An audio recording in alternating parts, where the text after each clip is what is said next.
Dani Moscovitch, who's been working at Mass Senior Action Center.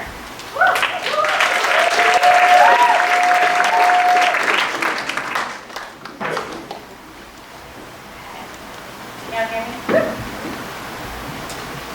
So, the room was abuzz with 80 senior citizens eagerly developing strategy for our new healthcare campaign. And yet, all I could feel was that familiar nudging feeling. Should I even be here?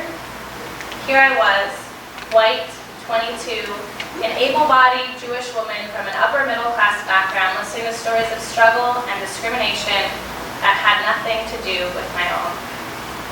I felt like a fraud. Amidst the buzz, one woman at my table who I didn't really know, Edna, caught my attention. I was struck by Edna's ability to connect her ideas for next steps with stories from her own experience. I watched everybody at my table, nodding along as she spoke. As soon as the meeting ended, I asked her to join the steering committee. She said, yeah, no thanks.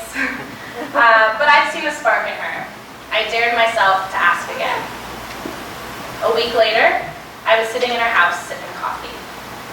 She told me about what it was like living in Montgomery during the bus boycotts, about the community meetings she attended with Martin Luther King, about the rocks people threw through her windows, those windows right next to us, when she was the first Black person to move into her neighborhood in Mattapan.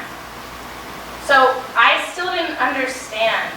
With so much passion and experience, why wasn't she jumping head first into the grassroots work of Mass Senior Action? And then she said it. As a retired student dean and a homeowner, she felt like an outsider.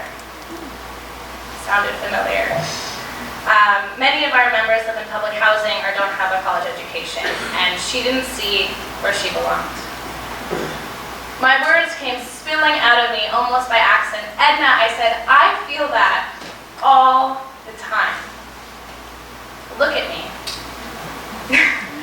60 years younger than most of my members and from a different world.